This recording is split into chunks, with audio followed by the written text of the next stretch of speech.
Hi, it's HardReset, and today I'm gonna show you what to do if the Wi-Fi is not working on REALME GT 7T.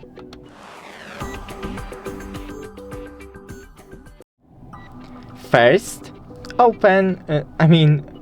power on your phone, disable the Wi-Fi, and enable it.